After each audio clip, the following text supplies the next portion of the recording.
Okay, we're live. Can you hear me, Mr. Luciano? Loud and clear.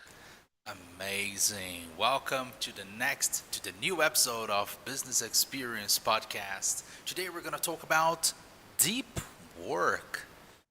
Deep work, which means we're going to understand how can we be more productive? How can we concentrate better, right?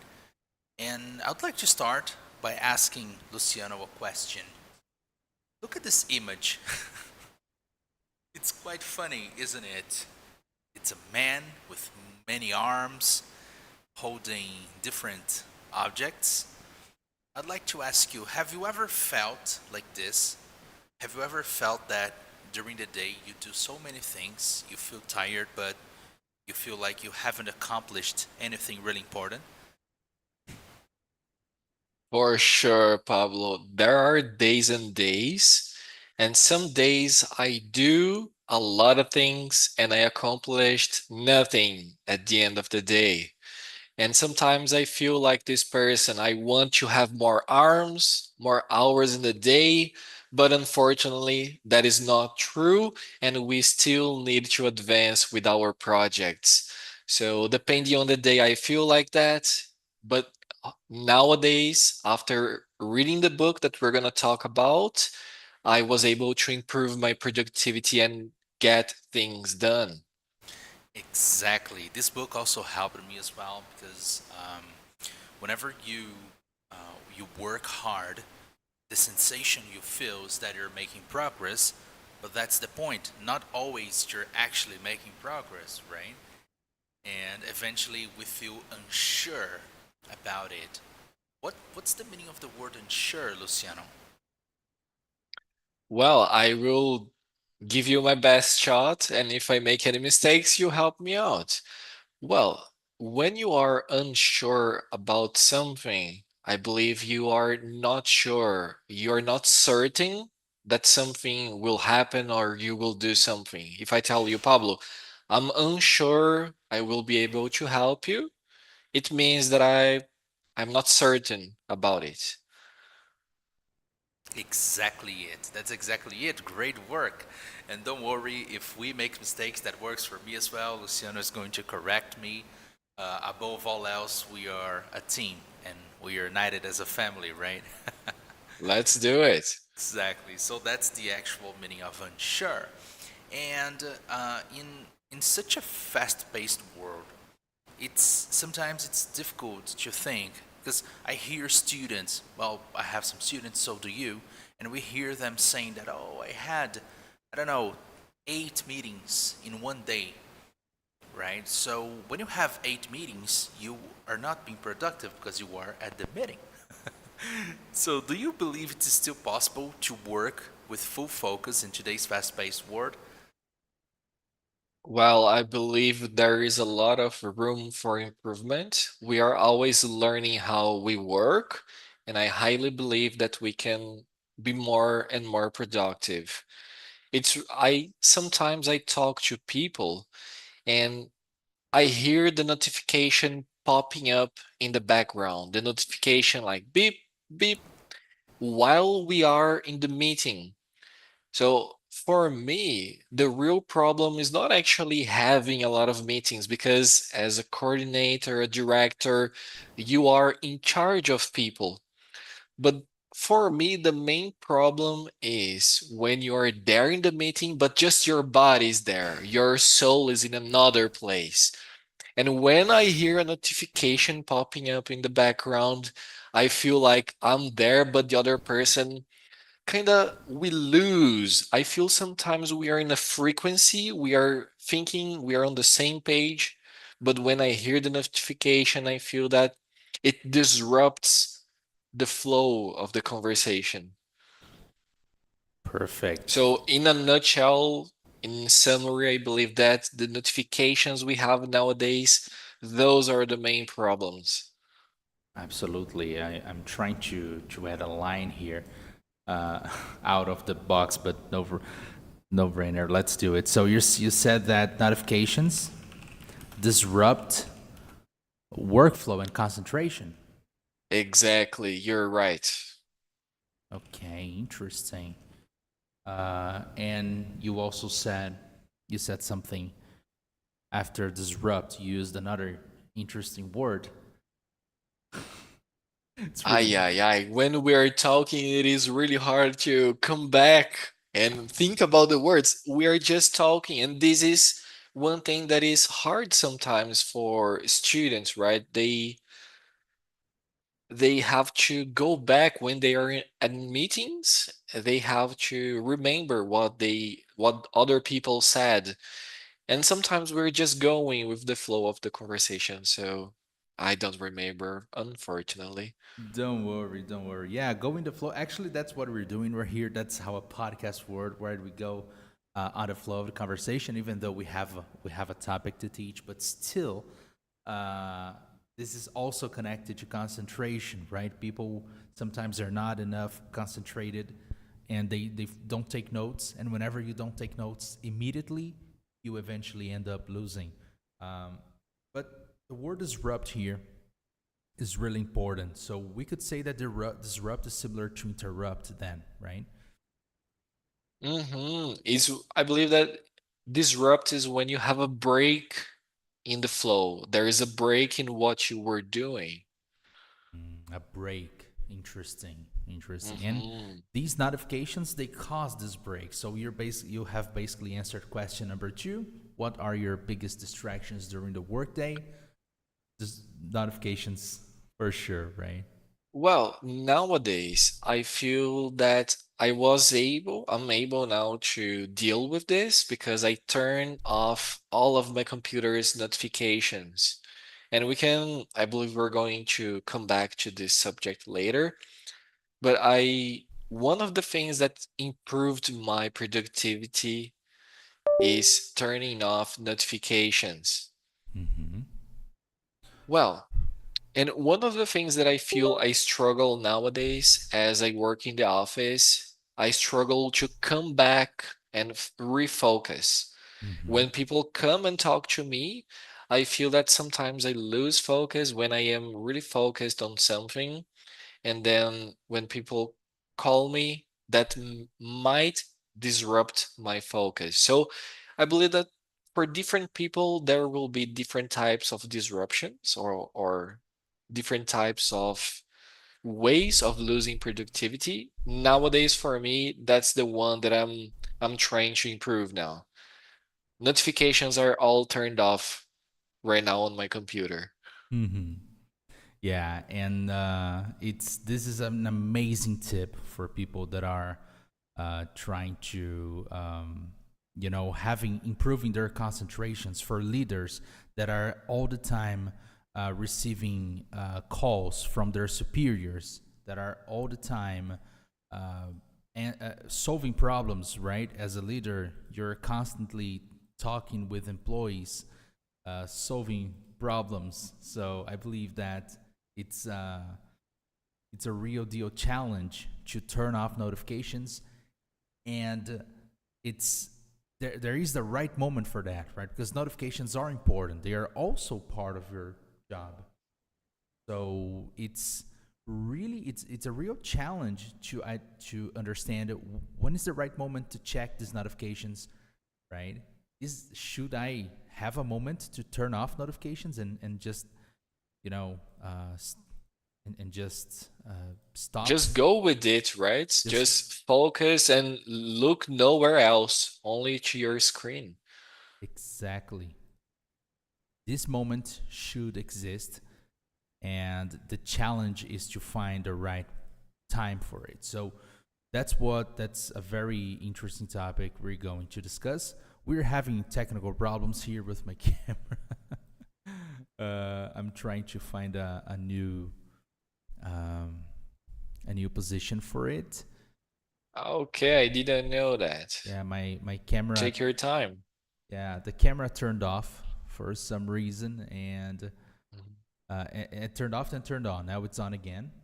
And by the way, Zoom is already working, so I believe that now if I click on Zoom Workspace, We're gonna be able to see me. All right, people can see me now, and people can see you now. Everything's back to normal. Great.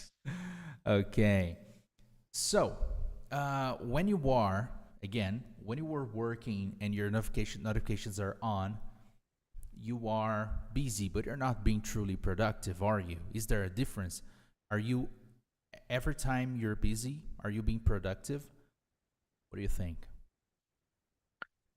Well, just being busy, I believe that in the long run, you're not being productive because you're still solving problems. But I believe that the main idea of the book is being able to separate time to solve the problems and send messages and also accomplish things that are important at work, big projects, because it's not all about meetings and messages, but also being able to do additional work to be able to develop your own projects. Absolutely. Absolutely. 100%. So this is the topic of the this is the main topic of the book Deep Work that was written by Cal Newport. So by the end of this lesson, you listeners are going to be able to understand the concept of deep work and how to structure your work days using different focus strategies. So exactly what Luciano and I told you right now.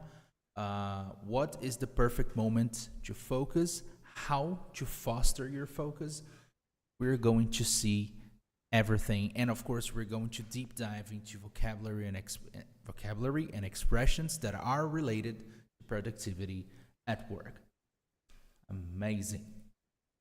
So let's start with an audio here. There's an audio of a person that's going to explain their routine. And this person is going to explain what he or she does during the workday. And Luciano will have a challenge here as my co-host. I would like him to tell me which of these sentences are true or false based on the audio. You guys from you the listeners, you can also tell me if it's true or false. And for the ones that are listening on Spotify, I'm going to read the sentences after I play the audio, okay? And you will also help Luciano decide if they are true or false. Ready, Luciano? Perfect. Let's do it. Do it. So I'm gonna play the audio now. I usually start my mornings reviewing my main priorities for the day. Between 8 and 10 a.m., I avoid checking my inbox and instead focus on building project proposals or refining presentations. After a short break, I use a late morning for team syncs or one-on-ones. Afternoons are more flexible, but I always reserve at least one slot for quiet, focused work, usually something that requires strategic thinking. I try to keep notifications off and close my office door when I really need to think.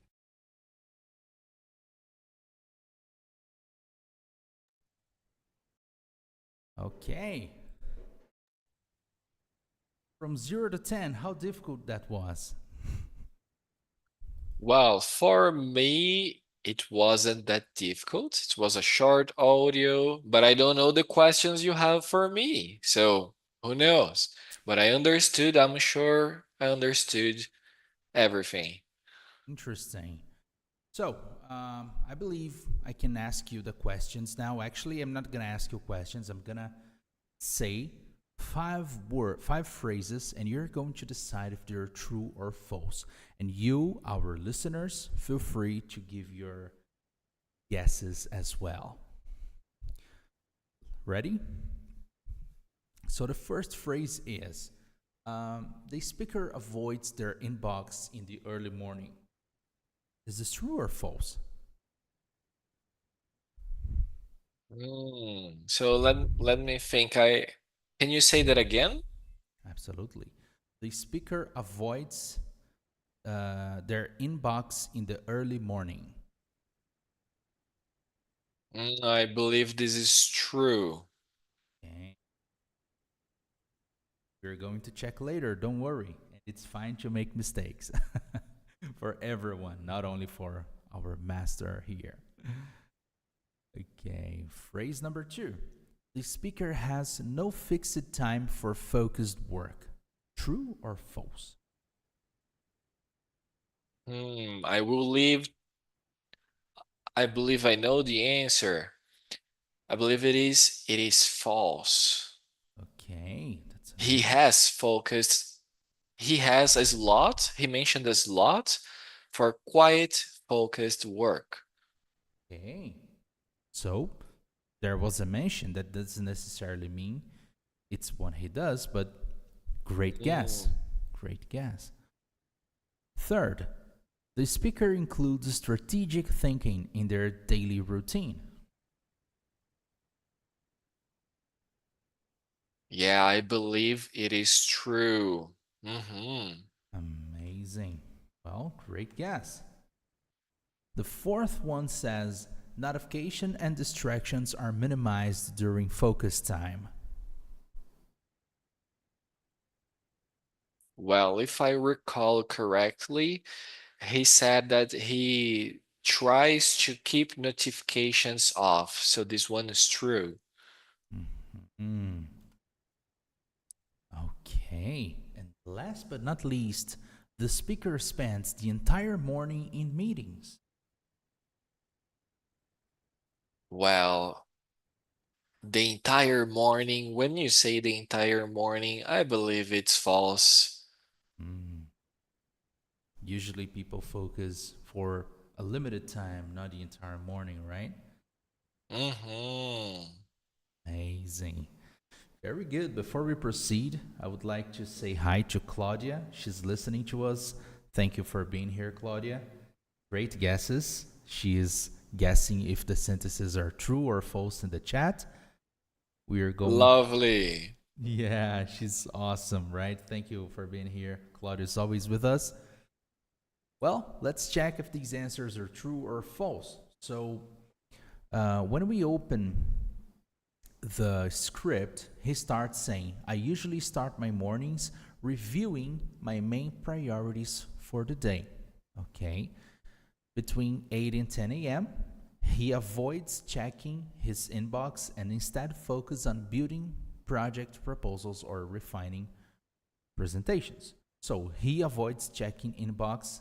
That's exactly what the first sentence says. So that's a true. Good work. Nice. Amazing. After a short break, he uses the late morning for team syncs or one-on-ones, and afternoons are more flexible, but he always reserve at least one slot for quiet, focused work. So he says that the speaker has no fixed time for work. In no moment there was this information. Actually, he does, so that's a false. Correct. Phrase number two, it's false. Okay. Phrase number three, the speaker includes strategic thinking in their daily routine. So he says that he has a reserved time for quiet and focused words, usually something that requires strategic thinking. So number three is true. Good guess. All right. And last but not least, he tries keeping notification off and close his office door when he really needs to think. So number four is also true. Last Mhm. but not least, the speaker spends the entire morning in meetings, which is false. That wasn't mentioned any moment whatsoever. Good. Good work. Great. And I believe this is already a lesson, right? Most of people, it's possible. We're going to talk now about the types of deep work, but most of people do not separate an entire period for work, right? I mean, most of people work better in chunks, in blocks, right, Luciano? Yeah, I believe that I work really well in chunks of time, and as I gained experience, I believe this time increased. So I was able, there is even a topic of productivity methodology that is called Pomodoro, right? Pomodoro. So it's been a while. I heard about it, and sometimes we bring those hacks or methodologies to our own practice. So I was able in the beginning to focus for only 10, 15 minutes. No problem. You can start small, but as you said, it's a chunk of time dedicated to deep work, things that will make you gain visibility in the company, that will make you progress. Amazing. Well, Pomodoro is awesome. I have already worked under Pomodoro. It's really good. And it allows you, as you said, to start small. So you don't need to go on 1 hour. You don't need to start with 1 hour in your first attempt. You can start with less time. Amazing. Good, really good. And the opposite of deep work. So again, deep work, it's a full focus, distraction free methodology to work. And the opposite of deep work is shallow work. What is shallow work? Shallow work is the kind of work that doesn't need deep focus, doesn't need deep concentration.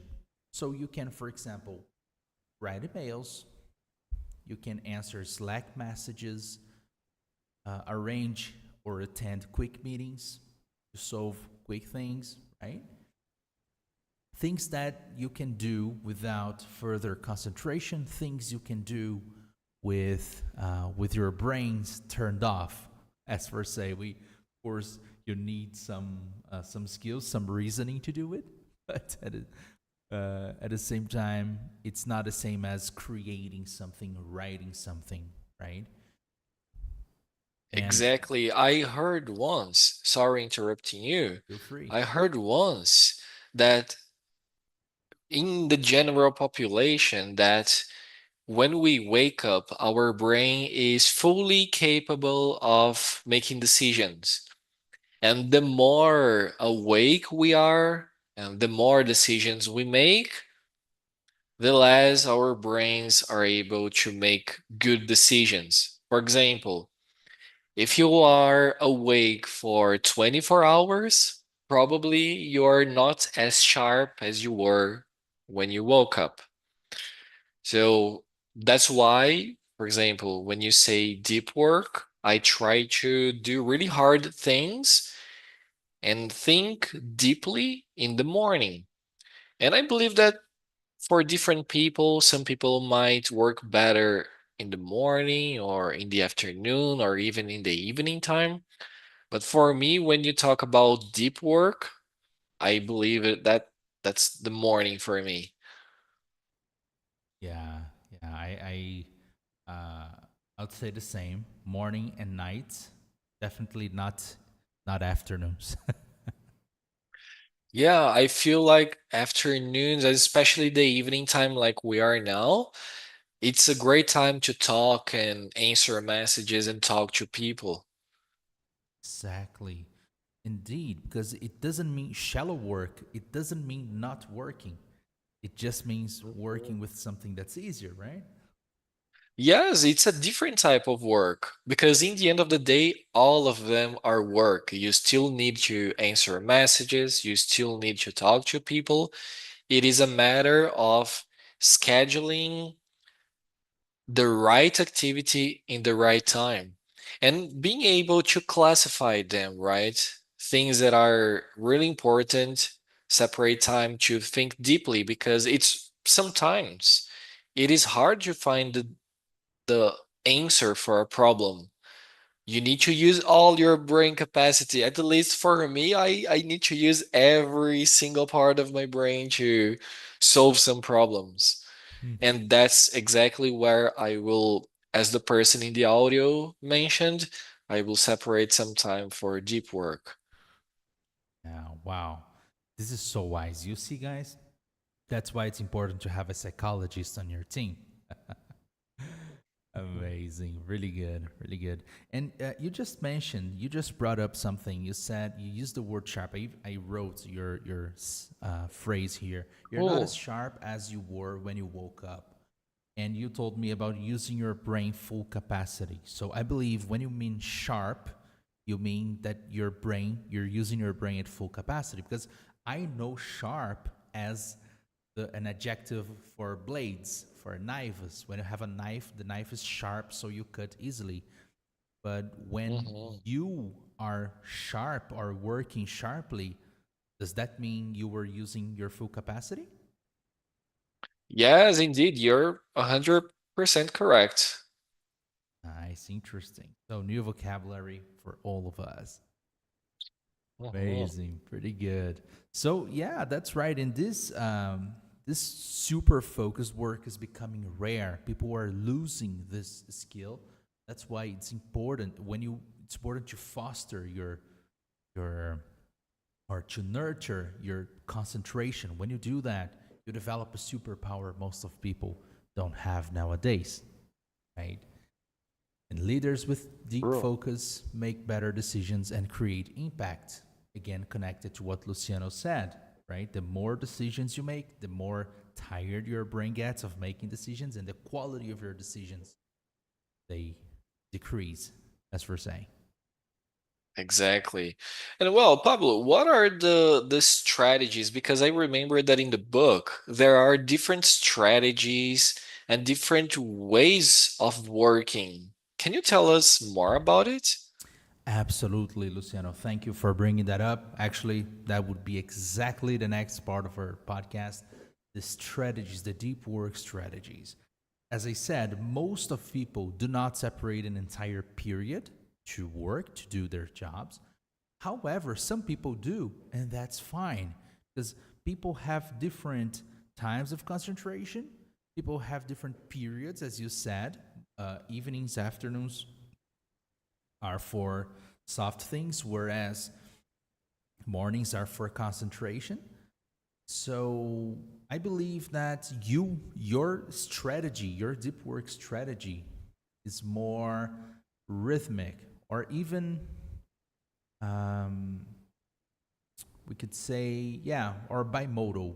We could even say bimodal. So, what is the bimodal deep work strategy? You separate specific periods, specific moments of your day to focus. You can even divide your week. So you can do, for example, Monday and Tuesday, a day full of without distraction, full of concentration, and do the shallow work on the other days, Wednesday, Thursday, Friday. You can also separate daily, as Luciano does. Mornings, full concentration, afternoons and evenings for shallow work. Answer mails, answer messages. This is the bimodal approach, and talking to students, it shows that it's the most common. It's what people do, right? In my case, what deep work strategy I use? Well, I use the rhythmic. The rhythmic approach separates specific times. So, for example, I have 2 hours of concentration, and then I have 2 hours of resting and 1 hour of shallow work, and then 2 plus hours of concentration. So, my deep work chunks, my deep work blocks, they are uh, distributed among one day. It may be 1 hour, 2 hours, 4 hours, depending on how busy I'll be teaching, depending on how busy I'll be doing shallow work. Teaching is deep work. Just do not think when I'm teaching I'm 100% concentrated, but I'm not producing, I'm not writing, right? When I talk about deep work, I'm talking about producing, creating, making things happen. Um, there are two more strategies. One is the monastic approach. Monastic is this is the rarest type uh, of deep work strategy because people are not able to remove distractions 100% and just do whatever they need to do that that needs focus. Everybody has someone to talk on WhatsApp, someone to talk on Slack, an email to answer. So if you have to do that, Monastic is impossible for you because monastic requires uh, distraction removal 100%. You you don't do any sort of shallow work. If your line of work requires you to be 100% focused 100% of the time, you don't need to answer messages, emails, monastic is the way to go. It's extremely rare, but researchers, for example, they got to be 100% concentrated 100% of the time. So that's it. Yeah, I believe that people that are in a more of a specialist position, like you said, researchers are the people that will tend to use more this monastic approach. And I even saw one day, I believe we talked about it the other day, that there are some companies that are doing something called the no meetings day.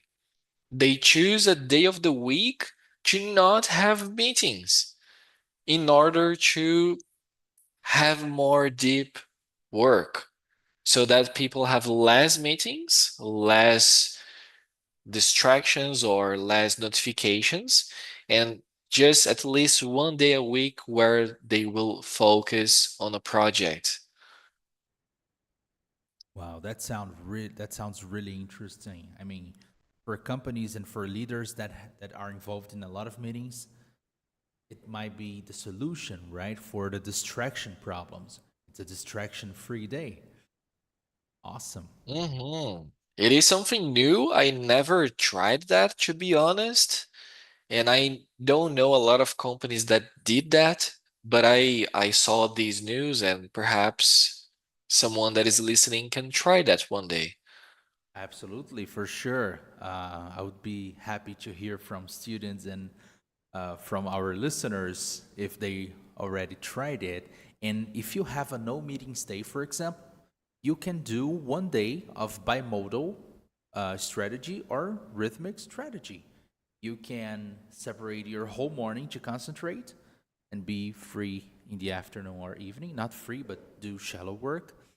Or you can distribute your chunks of concentration among your day in the rhythmic approach, right? So, uh, and what happens, you may ask, what happens if my routine is not, it's not permanent, right? What happens when I have meetings, when I have appointments that I can't control?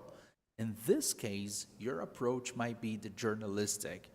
The journalistic approach is basically, we couldn't even call it a strategy because actually, this is the lack of a strategy. It is just the mindset of understanding that, look, if I have if I have a time where I don't need to do shallow work, I'm gonna do deep work. I don't know when that's gonna be exactly, but I'm gonna do it. This is journalistic. You find a time to do deep work whenever you are not shallow working, right? So um, this is what we call journalistic approach. Again, it lacks strategy. It's not the recommended, but it might fit your reality right now. Okay, that's it. And I believe that Luciano's strategy is bimodal, but I would like to hear from him which strategy fits better your routine. And I also ask this for our listeners. Well, I believe that bimodal for me works best because I have a session of deep work followed by a session of shallow work. Usually I use all my brain power, everything I have at my disposal to think deeply, and then I answer messages. So usually I start my day solving the most important problem. There is a book called Eat That Frog. That this is a book that we can talk about one day as well in the podcast. That the author says that eat that frog means that you must wake up and do the hardest thing or the most important activity in your day. So I always try to do that. I wake up, if I don't have any meetings, of course, I will do this, the most important thing, and then I will have a shallow work session. Answer emails, check messages. Interesting. Eliminating the hard work right at the start. Exactly. Having dinner first and dessert later. It's the same logic. Interesting. I like the analogy. Yeah, of course. It might not be as deep as yours, but still, it's something that we are told to do since we are child, since we are kids, right? Our parents, our teachers, they say do the hard work first and do the soft work later. And it seems that this book, Eat That Frog, brings this hmm the same point of view. Exactly. Interesting. All right, and now we have a list of vocabulary for focus and productivity with expression, with meaning, and example, right? So some of them we have already explored, such as deep work and shallow work, right? Um, I can help you with the vocabulary. Well, Please. the deep work means high value focused work. Deep work when you are doing things that will help your life in the future, that will give you visibility, that will get things accomplished. Deep work is the vocabulary you will use. Shallow work is the opposite. When you're doing low impact activities. Again, deep work, value tasks. Shallow work are low impact.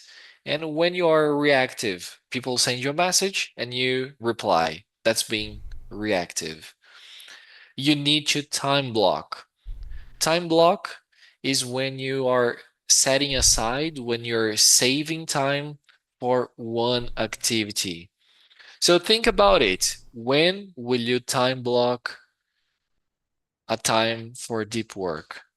Interesting. And just quick interruption. We could say time block. We already said the word chunk. Is it the same as chunk? Yes, we could say that a chunk is a block of time you you separate to do something. Oh, We can sorry. use In this an case, block. It's like to block, to obstruct it, like to. Okay, I hmm time And block for it. example, Hmm. we can say I will separate a time slot for deep work. So you can use a time block. You can use a I will free a time slot. So a time slot is a part, is a piece, like it's a part of time you separate to do something. For example, and a slot could be 30 minutes, 1 hour, 1 hour and a half. A slot is just a period of time you separate to do something. Good. Right after, I believe that a good vocabulary in this context would be mental clarity. Mental clarity. Well, when you do deep work, it gives you mental clarity. It's when you are thinking in a structured manner, when you're thinking clearly. And sometimes Amazing. we must be careful about context switching. When you're jumping between tasks, when you have 10 different things, some people like multitasking, but sometimes it's hard to keep track to do all of the activities well. So be careful with context switching. When you jump from one activity to another, it's called sometimes you're thinking about answering one person and you actually send a message to another. Who has never done it? Oh my God! As a teacher, when I'm teaching, sometimes instead of reading the question, I read the answer. And I was supposed to read the question for the student to answer, but I read the answer and I killed the exercise by giving the answer. So it's something Mm-hmm. very similar. Yeah, Exactly. interesting. Well, really interesting. Thank you for the explanation of the vocabulary, Luciano. And last but not least, I would like to ask you two questions for us to wrap up our conversation here. Um, and I would like, actually, these questions, I believe I can leave also to our listeners, because in the beginning, we asked what causes your distraction. And this question is very similar. What's your biggest source of distraction at work? Most of people say notification, but please, listeners, feel free to comment on that on the chat or on the comment section. And the last question is, which deep work strategy fits your current job best?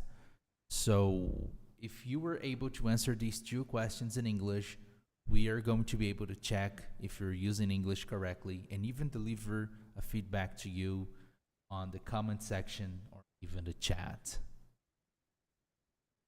Amazing. Well, Well, that it, Luciano? we're getting to the end. Do you want me to answer? I believe we covered a lot of the questions, right? So it's more for the listeners now. Absolutely, please. Well, I can give you some additional things, some additional thoughts to it, because we already covered, I believe, in depth all of those questions. Mm-hmm. And I believe that one final thing I can tell you about a source of distraction is that when I don't plan my day. So when I don't plan my activities, I feel that I am more open to distractions. So deep work, I believe that deep work also comes with planning. When I plan the activities I have to do in the day before or at the beginning of the day, I feel I am less distracted. Planning. And for the last question, yeah, I believe that it all depends on your week, on the job you have.